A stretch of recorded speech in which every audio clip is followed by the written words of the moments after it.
오늘 우리가 함께 예배하러 나와서 하나님의 임재 안에서 말씀과 찬양과 기도 또 예물드림을 통해서 하나님 영광 받아 주옵시고 저희들에게는 은혜로 채워주시기를 원합니다. 우리가 다 같이 말씀 앞에 섰습니다. 이 말씀을 통해서 우리가 새 힘을 얻게 하시고 또 하나님의 은혜를 경험하는 시간 되게 하여 주옵소서. 예수님 이름으로 기도합니다. 아멘. 저는 지난주에 종교와 신앙이라는 제목으로 함께 말씀을 나누고 오늘은 산과 골짜기라는 제목으로 말씀을 나누려고 합니다. 제가 어떤 이유였는지는 잘 알 수 없지만 어릴 때 저는 지리학을 그렇게 좋아하지 않았습니다. 아마 크게 관심도 가지지 않고 또 학교에서도 아마 공부를 열심히 하지 않았던 것 같아요. 그러나 이민을 오면서부터 새로운 세상에 눈을 뜨기 시작했습니다.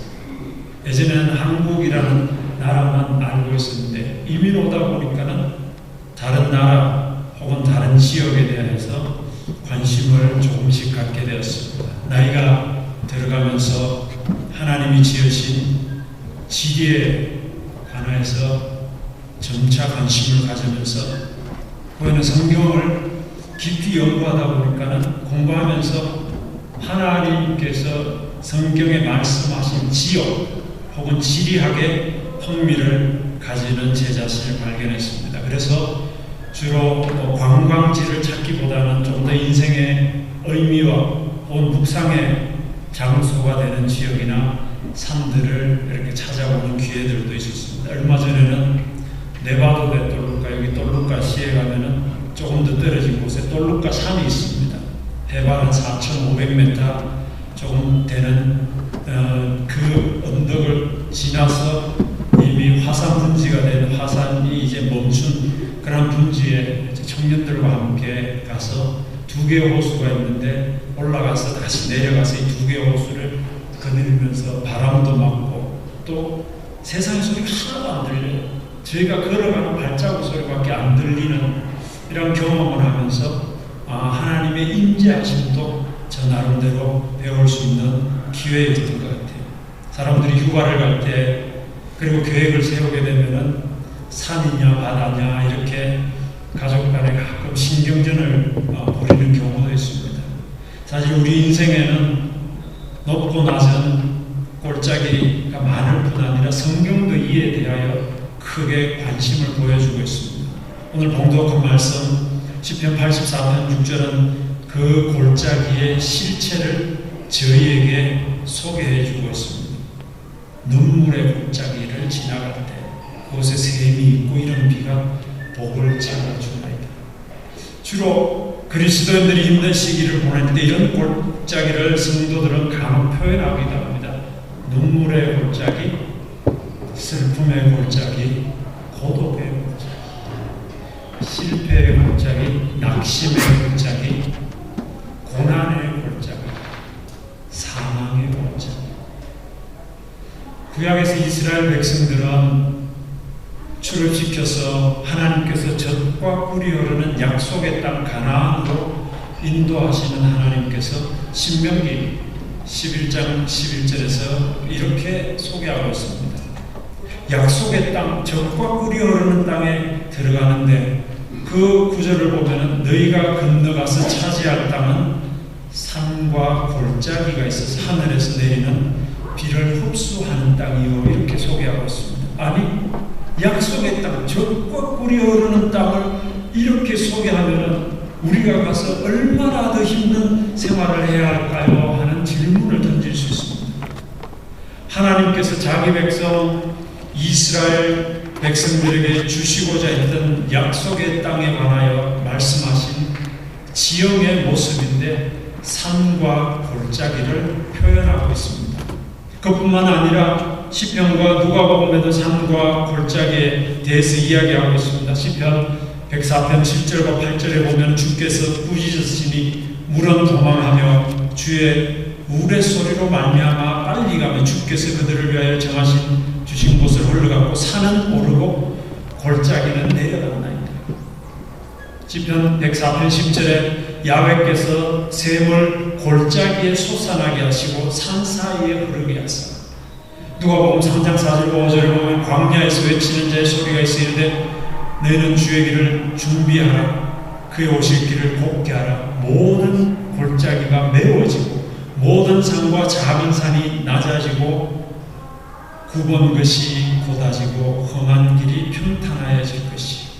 오늘 우리가 함께 찬송했던 태산을 넘어 흠곡에, 오늘 우리 청년들이 덕송했던 곳에도 험한 산과 골짜기라는 표현이 그대로 담겨져 있습니다.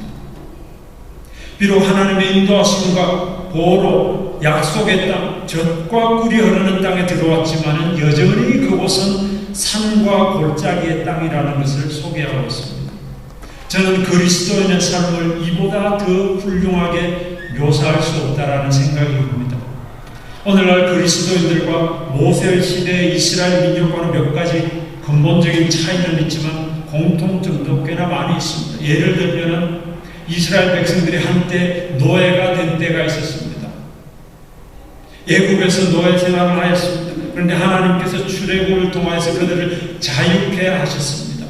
사도 바울은 로마서에서 이야기하기를 예전에 저와 여러분들은 죄의 노예였다고 기록하고 있습니다. 그런데 하나님께서 예수를 통해 우리에게 자유를 허락하여 주셨습니다.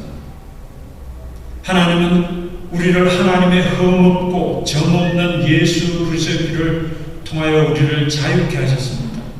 하나님은 이스라엘 백성 그 민족을 낮에는 구름으로 밤에는 불기둥으로 인도하셨습니다. 그리고 오늘날 하나님을 믿는 우리 성도들은 하나님의 거룩한 말씀으로 계속 인도하고 계십니다. 하나님은 이스라엘 백성을 향하여서 유업의 땅, 경계까지 인도하고 난 뒤에 들어가서 믿음으로 그 땅을 취하라고 말씀하셨습니다. 그러나 그들은 불신앙에 빠져 그 땅을 소유하지 못했습니다. 주님은 오늘날 저와 여러분들 즉 모든 그리스도인들에게 그리스도 안에 있는 놀라운 영적 유업을 허락하셨습니다. 우리는 거기서 단지 믿음으로 소유하기만 하면 됩니다. 성경은 하나님이 우리에게 허락한 유업이 있는 곳을 가르쳐주는 거룩한 길을 가르쳐주는 지도입니다. 그런데 그 영원한 영적 유업을 우리가 믿음으로 취하지 못하고 있습니다. 단지 하나님은 우리의 유업은 산과 골짜기의 땅이라고 말씀하십니다. 자, 이제 이 사실을 가나안 땅, 약속의 땅, 젖과 꿀이 흐르는 땅을 기대했던 저와 여러분들, 아니 이스라엘 백성들에게도 놀라움을 줄 것입니다. 많은 사람들이 그리스도인의 생활을 쉬운 것으로 생각합니다. 일단 구원받으면 모든 문제는 해결됩니다. 글쎄요, 구원을 받으면 문제가 해결되지만 그러나 또 다른 새로운 문제들이 우리의 삶에 나타나기 시작합니다. 예수님은 절대 우리가 우리의 영적 유업을 주장하는 것이 쉬운 것이 아니라고 이렇게 말씀하십니다. 예수님 요한복음 16장 33절에서 제자들에게 이렇게 경고합니다. 세상에서 너희가 환난을 당한다. 즉 저들이 나를 미워한 것 같이 너희도 미워하게 될 것이다 이렇게 말씀합니다. 아마 이런 구절들을 읽게 되면 그리스도인의 삶은 산과 골짜기의 땅이라는 것이 이해될 것입니다. 먼저 골짜기를 생각해 보겠습니다. 저와 여러분은 어쩌면 성경에 나타난 대부분의 사람들이 골짜기를 통과하는 경험을 했다는 사실을 알고 있습니까? 창세기 12장에 하나님께서 아브라함을 부르셨습니다. 복의 근원이 되게 하시겠다고 하셨고요. 그리고 믿음으로 순종해서 따라 나왔습니다. 여기까지는 우리가 다 아멘하고 다 긍정하고 동의하고 받아들입니다. 그런데 12장에서 몇 장 가지 않아서 15장에 가서 아브라함의 상황을 보면은 15장 5절에 다시 하나님께서 아브라함을 이끌고 밖으로 나가 이르시되 하늘을 우러러 뭇배를 다 세울 수 있나 보라. 또 그에게 이르시되 너의 자손이 이와 같으리라 하고 시청각 교육을 통하여서 확실하게 복의 근원이 될 것이라고 약속을 했습니다. 그런데 창세기 15장 12절 몇 절 뒤에 가서 보면 아브라함이 잠을 잘 때 큰 흑암과 두려움이 그에게 임하였더니 이렇게 기록합니다. 하나님의 인도와 약속을 받았음에도 불구하고 두려움을 느끼고 있습니다. 이삭은 그의 아들 야곱을 통해서 자신이 속았음을 알고 나중에는 치를 떨며 벌벌 떨었다고 이렇게 표현합니다. 야곱이 하나님께 복종하기까지 밤새 그는 천사와 씨름하면서 고뇌의 골짜기에 빠졌습니다. 모세가 하나님께 울부짖는 것을 우리는 성경을 통해 볼 수 있습니다. 나 혼자는 이 모든 백성을 질 수 없나이까 구하옵나니 나를 죽여주시옵소서. 다윗은 굴에 숨어서 왕관이 자신의 머리에 있으리라는 것을 의심하면서 오랜 시간 동굴 생활을 하면서 골짜기를 보냈습니다. 선지자 이사야가 슬퍼하며 말하는 것을 우리가 이사야 49장 4절에서 볼 수 있습니다. 그는 수고하였습니다. 그러나 나는 말하기를 내가 헛되이 수고하였으며 무익하게 공연히 내 힘을 다하였다 하였도다. 감옥에서 세례 요한이 제자들을 예수님께 보내서 질문한 것을 볼 수 있습니다. 마태복음 11장 3절에 오실 그이가 당신이 어디니까 우리가 또 다른 일을 더 기다려야 합니까? 세례 요한도 고뇌의 골짜기에 빠져 있습니다. 마찬가지로 위대한 사도 바울이 이렇게 말하는 것을 들을 수 있습니다. 고린도후서 1장 8절을 보면은 형제들아 우리가 아시아에서 당한 고난을 너희가 모르기를 원치 않으니 힘에 겹도록 심한 고난을 당하여 살 소망까지 끊어지고 이러한 성경의 인물들은 골짜기를 지나는 것이 어떠한 것임을 분명히 알았습니다. 왜 하나님은 이러한 골짜기를 우리의 삶에 허락하실까요? 한 가지 이유로는 산 위에서 배울 수 없는 교훈을 우리는 골짜기에서 배우게 됩니다. 다윗은 왕관을 쓰기 전에 그는 골짜기의 삶을 지냈습니다. 다윗이 골짜기에서의 시련들을 알지 못했다면 그 훌륭한 시편들을 어찌 쓸 수 있었겠습니까? 만약 그 자신이 눈물의 골짜기를 경험하지 못하였다면 어떻게 그와 같은 글을 쓸 수 있었겠습니까? 우리가 잘 알고 사랑받는 시편 23편 1절은 이렇게 기록하죠. 여호와는 나의 목자시니 내게 부족함이 없으리로다.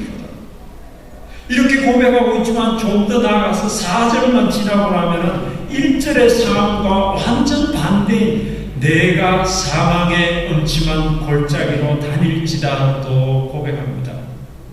그리고 4절 후반절에는 해를 두려워하지 아니하면 여호와께서 나와 함께 하심이라 이렇게 고백합니다. 눈물의 선지자 에레미야가 있었습니다. 그는 어려운 시련을 겪었습니다. 그가 어려운 시련을 겪지 않았더라면 그는 과연 이렇게 설 수 있었을까요? 에레미야가 우리가 암송하는 구절입니다. 3장 22절로 23절에 보면은 여호와의 인자와 긍휼이 무궁하심으로 우리가 진멸되지 아니함이니이다. 이것들이 아침마다 새로우니 주의 성실하심이 크시로소이다. 바울이 육체의 가시로 인한 골짜기의 시련을 겪지 않는다면 고린도후서 12장 9절처럼 내 은혜가 네게 족하도다. 이는 내 능력이 약한 데서 온전하여 짐이라 하시니라. 그러므로 도리어 크게 기뻐함으로 나의 여러 약한 것들에 대하여 자랑하리니라고 쓸 수 있었겠습니까? 우리는 골짜기를 지날 때 우리는 다른 길에서는 전혀 배울 수 없는 교훈을 배웁니다. 그리고 우리가 골짜기에서만 배우고 성장할 수 있는 방법이 있는데 그로 인해 우리의 인격이 성숙하게 됩니다. 위대한 그리스도인들은 이 위대한 시련의 골짜기에 의해서 성숙되어졌다는 것을 성경은 누누이 밝히고 있습니다. 단순히 독서를 좀 하였거나 기도에 의해서 인내심이 길러지는 것이 아니라 긴 어둠의 골짜기를 지남으로 말미암아 인내심을 갖게 된다는 것입니다. 우리가 안락한 의자에 앉음으로써 기도는 하는 것을 배우지 못합니다. 골짜기를 지나감으로 인하여 우리의 기도는 더 깊어갑니다. 신앙생활을 오래 하신 분들한테 한번 여쭤보세요. 여러분들의 이민의 역사를 쭉 한번 고민해 보시고 한번 묵상해 보십시오.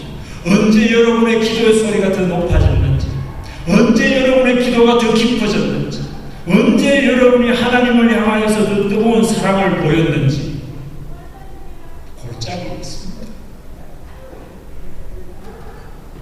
믿음은 골짜기의 어둠 속에서 자랍니다. 바로 그곳에서 하나님을 더 의지하고 신뢰하는 것을 배우게 됩니다. 그래서 바울은 이와 같이 기록하게 됩니다. 고린도후서 1장 9절을 보면 우리는 우리 자신이 사형 선고를 받은 줄 알았으니 이는 우리로 자기를 의지하지 말고 오직 죽은 자를 다시 살리시는 하나님만 의지하게 하십니다. 그리스도인들이 누리는 은혜는 그리스도와 함께 골짜기를 걸을 때 자라납니다. 그러나 하나님께서 골짜기를 두시는 또 다른 이유가 있습니다. 골짜기를 지날 때 우리는 다른 사람을 돕는 방법을 배웁니다.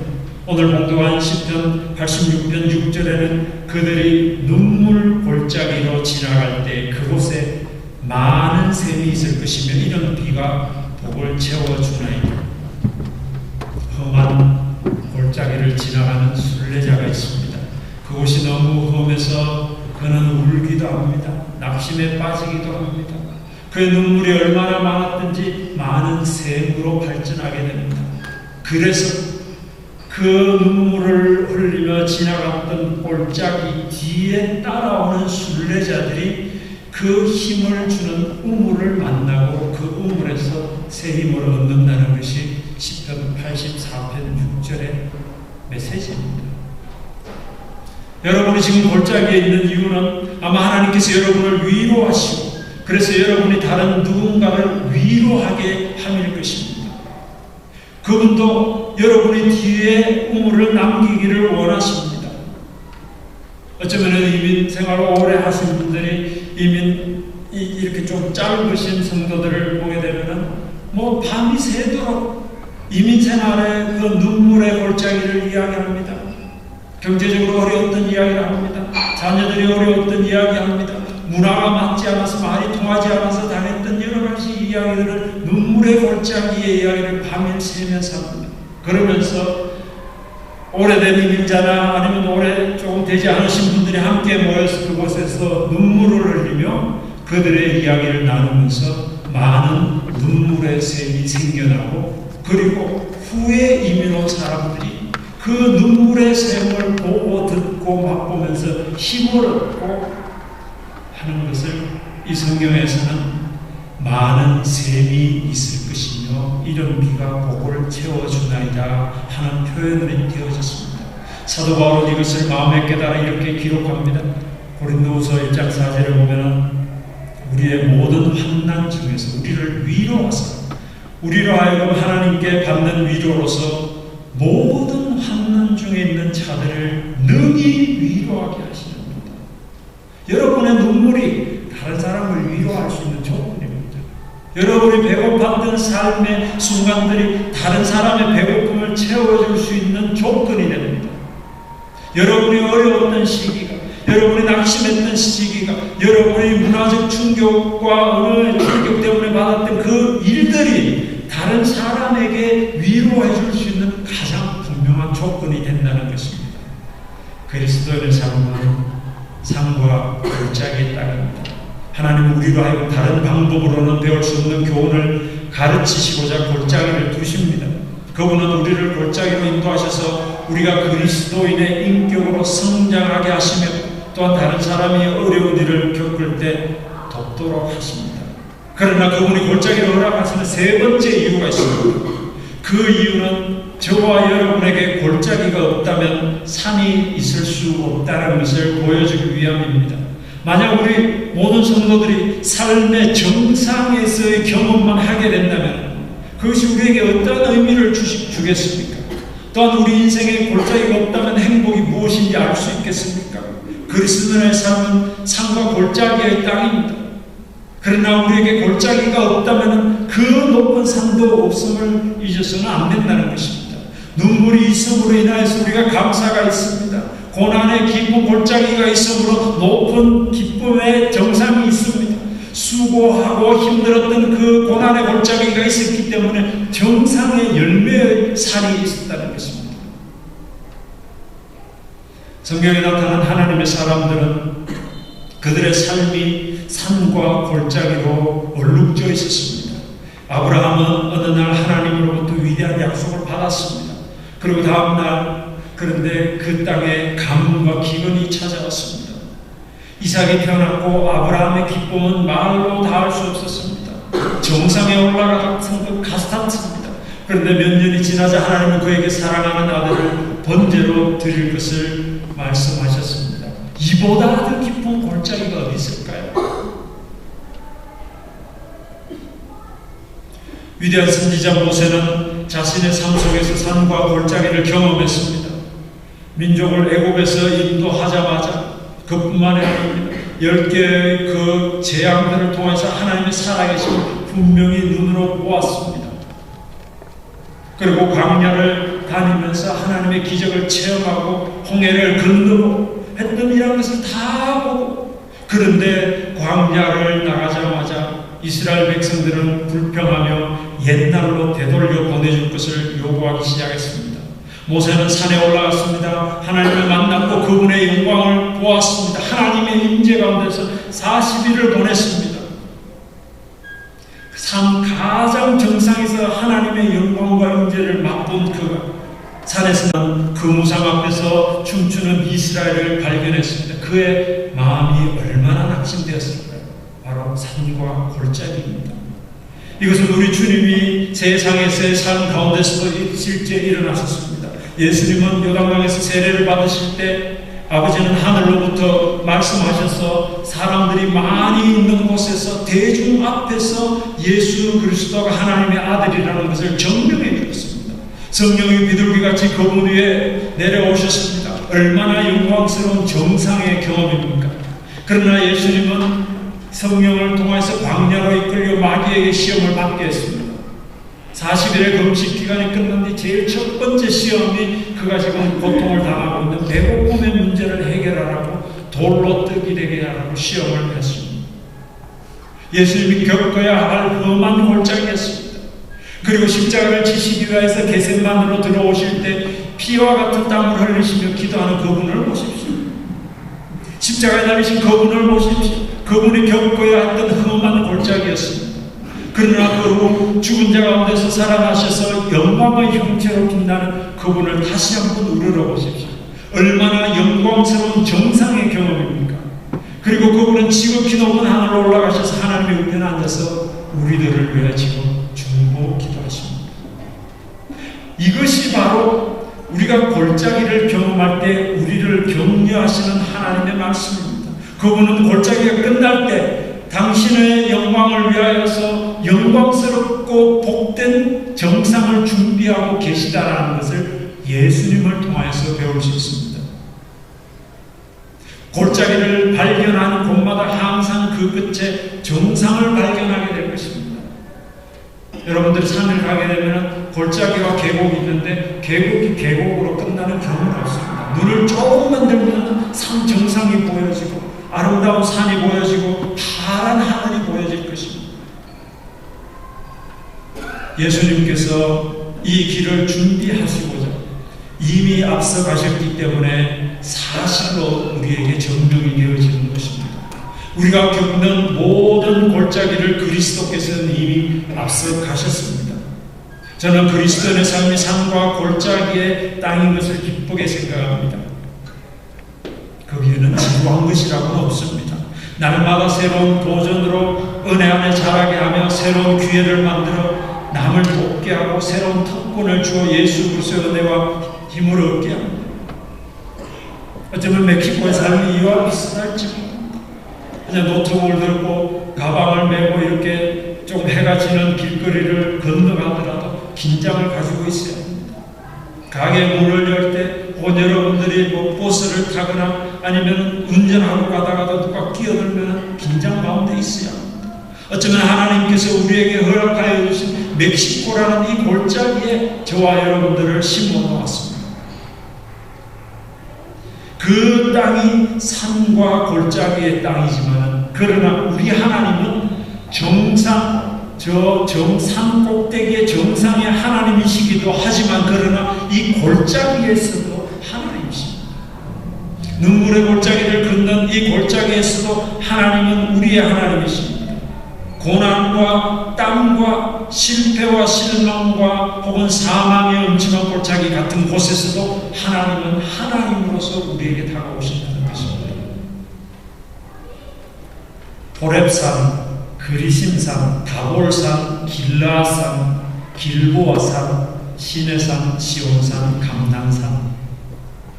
갑자기 설교하다가 제가 성경 퀴즈로 들어간 거 아니고 성경에 나와 있는 산을 그대로 이야기했습니다. 아브라함에게 있어서 최고의 믿음과 희생으로 여겨졌던 독자 이삭을 하나님께 바쳤던 모리아산이 있습니다. 하나님과의 깊은 교제 후 십계명을 받은 그 영광을 잊어버릴 수 없는, 모세에게 있어서는 잊어버릴 수 없는 시내산이 있습니다. 하나님의 이름으로 치러졌던 최고의 열전 장소, 전쟁, 하늘에서 불이 떨어져서 제단을 불태웠던 엘리야의 갈멜산, 시편 121편 1절과 2절에 보면은 이 골짜기를 거닐고 가고 있는 한 시인이 이렇게 고백합니다. 내가 산을 향하여 눈을 들며 나의 도움이 어디서 오고 나의 도움이 천지를 지으신 여호와에게서다. 골짜기의 길을 걷고 가고 있는 우리 믿음의 선배, 이 시인이 산 정상에서, 그뿐만 아니라 산 계곡에서, 골짜기에서 하나님을 의지하는 모습을 보여주고 있습니다. 복음서에서 자주 표현되는 예수님께서 산에서 내려오시니라는 하나님과 교제의 장소였던 산이 있습니다. 쉼과 새로운 힘을 기도 가운데 얻었던 산으로 표현되고 있습니다. 우리에게 익히 알려진 팔복, 즉 심령이 가난한 자는 복이 있나니 이렇게 시작하는 이 팔복, 그리스도인의 삶의 지침으로서의 말씀이 산에서 선포되었다고 해서 알려진 산상수훈이 있습니다. 그리고 하나님과의 교제 후에 예수님이 변형되어졌다고 불려졌던 변화산이 있습니다. 성경에 기록된 많은 산은 사실 그 의미가 풍성합니다. 때로는 희생의 산으로, 때로는 고난의 산으로, 때로는 전쟁의 산으로, 때로는 하나님을 만나는 산으로, 하나님을 경험하는 산으로, 하나님의 음성을 듣는 산으로, 하나님께 회개하는 산으로, 눈물과 콧물이 번져가는 그 산으로, 그리고 하나님과 깊은 교제의 산으로 소개되고 있습니다. 그러나 동시에 골짜기에서도 하나님을 경험하는 일을 설명하고 있습니다.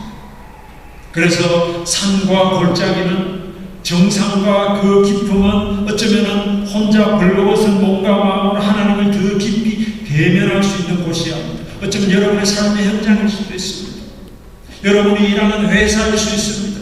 그것이 낮고 깊은 골짜기라면 하나님을 더 깊이 경험하고 나 자신의 실체를 알아가는 곳일 수도 있습니다. 그러나 그 골짜기가 그분으로부터 세임을 얻고 비전을 얻는 곳일 수도 있다는 것입니다. 말씀을 맺겠습니다. 어떤 사람이 양극계에 지게를 지고 물을 나르고 있습니다. 이 오른쪽과 왼쪽 각각 하나씩의 큰 항아리가 있었습니다. 그런데 이 왼쪽 항아리는 금이 간 항아리였어요. 물을 가득 채워서 출발했지만은 집에 오면은 이 왼쪽 항아리의 물은 반쯤 비어져 있었습니다. 왜냐하면 금이 갔기 때문이었습니다. 반면에 오른쪽 항아리는 가득 찬 모습 그대로였습니다. 그래서 늘 이렇게 왔다 갔다 하면은 처음에는 이 무게가 비슷했는데 오른쪽이 더 무겁고 왼쪽이 조금 가벼운 느낌이 들어서 이 주인도 불편했습니다. 밸런스가 맞지 않습니다. 그런데 이 금이 간 왼쪽 항아리는 주인에게 너무 미안한 마음이 들었습니다. 그래서 주인에게 이렇게 요청합니다. 주인님, 나 때문에 항상 일을 2번씩 하는 것 같아서 너무 죄송해요. 금이 간 나 같은 항아리는 버리고 새 것으로 쓰세요. 그때 주인이 금이 간 항아리에게 말합니다. 나는 네가 금이 간 항아리라는 것을 알고 있단다. 네가 금이 간 것을 알면서도 일부러 바꾸지 않는다. 우리가 지나온 길 양쪽을 한번 바라볼래? 물 한 방울 흘리지 않는 오른쪽 길에는 아무 생명도 자라지 못하는 황무지만 왼쪽에는 네가 금이 가서 그 흘린 물로 인하여서 아름다운 꽃과 풀이 무성하게 자라지 않니? 너는 금이 같지만 너로 인하여서 많은 생명이 자라나는 모습이 너무 아름답지 않니? 비록 내가 힘들고 고생스럽지만은 너의 금이 간 그것을 통하여서 흐르는 물을 통하여서 꽃과 풀이 자라고 그곳에 생명이 있기 때문에 내가 그것을 즐기면서 지나간다. 이렇게 이야기했습니다.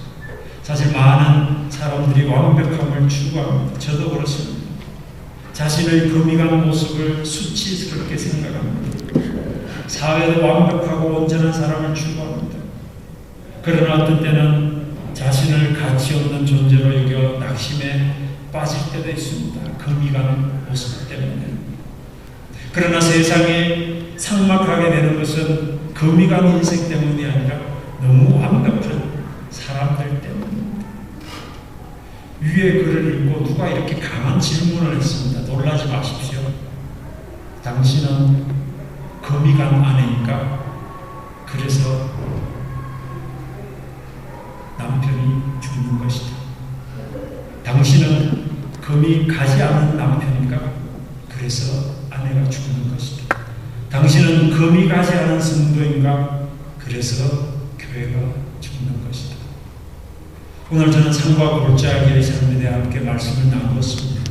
산처럼 뚝뚝 솟은 정상에서의 삶이 있기를 합니다. 누가 봐도 우러러보고 그분은 성공했구나, 자녀도 잘 키웠구나, 산 정상에 올라가면 기분 좋습니다. 행복감도 넘칩니다. 시야가 탁 트여서 뭐 세상 다 이룬 것 같습니다. 그러나 우리의 삶이 항상 그렇지만은 않습니다. 어쩌면 소개해드렸던 성경의 많은 인물들처럼 여러 종류의 골짜기가 더 많은 삶이 우리 그리스도인의 삶이 될 수도 있습니다. 그렇다면 이 골짜기에서의 삶에서 무엇을 배우고 또 어떻게 그 골짜기들을 지내야 하는지를 말씀드렸습니다. 비록 골짜기지만 함께 하시는 주님을 더 깊이 경험해 나간다면 그렇게 눈물의 골짜기는 아닐 것입니다. 또한 사망의 골짜기는 아닐 것이고 오히려 사명의 골짜기가 될 것입니다. 바로 여러분이 일하는 현장입니다. 바로 여러분이 사시는 멕시코 소나로사, 떼피코 혹은 소칼로, 로마 노르테술, 델바제, 산타페, 인테르로마 어디에 사시든 상관없습니다. 그것을 정상이 있고 골짜기가 있는 그것이 하나님이 여러분들을 부르셨습니다. 그것이 눈물의 골짜기든지 고난의 골짜기든지 외로움의 골짜기든지 실패와 낙심의 골짜기든지 그 현장을 함께 거니시는 주님을 경험함으로 새 힘으로 오늘도 여러분들이 살아갈 수 있기를 주님의 이름으로 축원합니다. 하나님 아버지, 오늘 부족한 것이 산과 골짜기의 제목으로 말씀을 나누었습니다. 성도들 가운데 눈물과 한숨과 외로움 있는 성도들도 있습니다. 또 믿음을 따라서 하나님의 복과 은혜를 인해서 정상의 삶을 살아가는 성도들도 있습니다. 그러나 비록 눈물의 골짜기, 고난의 골짜기 하더라도 하나님을 의지하는 마음이 우리 가운데 있게 하여 주옵소서. 우리의 기도가 더 깊어가게 하여 주옵소서. 하나님을 예배하는 찬양의 깊이가 더 깊어가게 하옵소서. 비록 우리가 눈물이 더 많아질지라도 형제 사랑하는 마음이 더 깊어가게 하옵소서.